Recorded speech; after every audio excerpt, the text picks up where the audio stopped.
I'm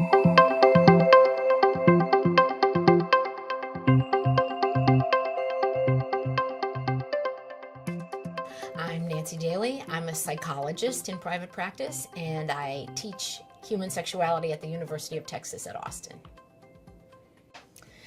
I think the workplace is not a location for big feelings, really.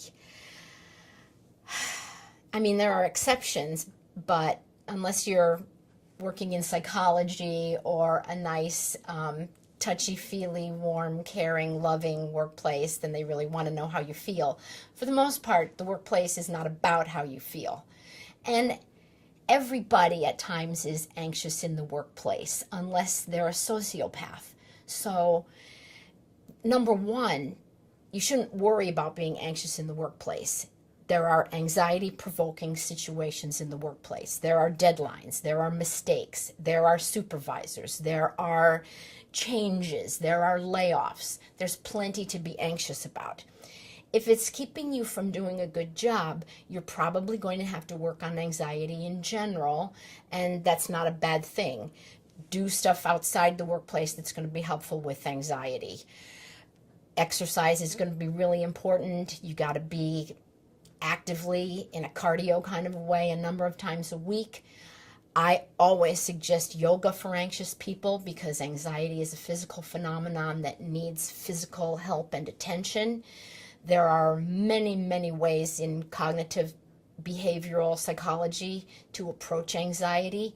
So work on your anxiety outside of the workplace. When you're anxious at work, give yourself a few minutes to breathe. Deal with the physical sensations. Remind yourself, oh, this is just anxiety. That's all it is. No big deal. I can keep on doing what I'm doing. I'm just going to be physically uncomfortable for a while. So what?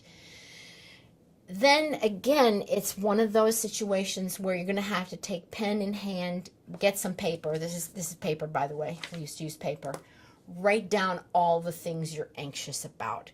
My boss makes me nervous. I hate my coworkers. Anything that tries to keep you awake at night, write that stuff down. In cognitive behavioral world, then what you do is you evaluate each one of those things. Is there something I can do about this? What's my action plan? Is there nothing I can do about this? It's just the nature of the workplace beast. Then you just have to resign yourself to changing the aspects of the job that you can. For example, deadlines make me really anxious. As soon as I'm confronting a deadline, my performance goes right down the toilet because I'm just like, ugh. You have to put in place a good action plan for getting things done on time. Just like you had to do back in school, remind yourself of that time frame. This is my deadline. 2 Fridays from now. Where should I be next Monday? Where should I be on this task today? Break it down. So whatever the situation that is that's making you anxious, figure out what it is and what you can do about it.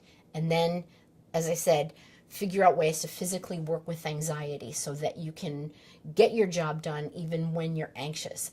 I think 2 big workplace skills are compartmentalizing.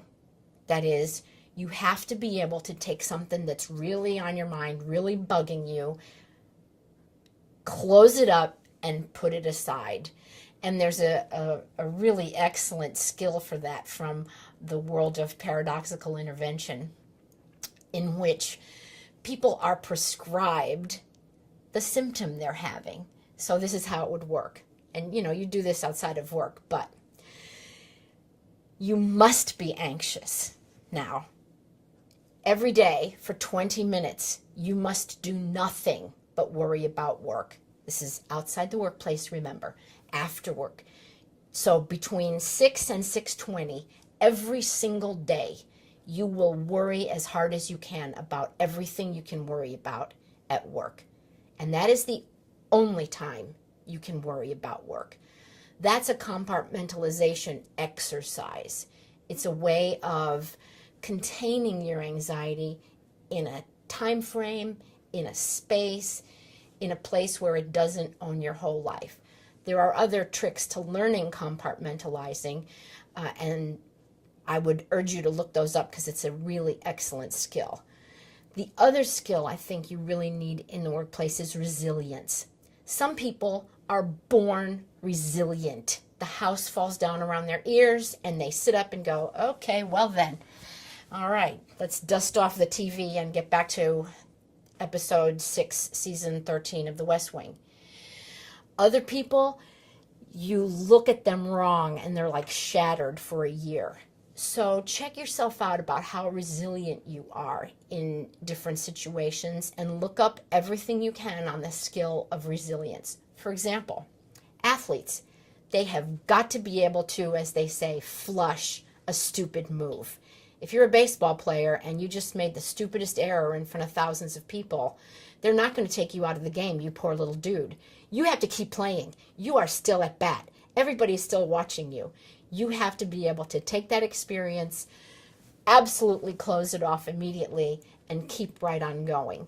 These are skills that you can develop through practice. So look them up. Learn how to do that.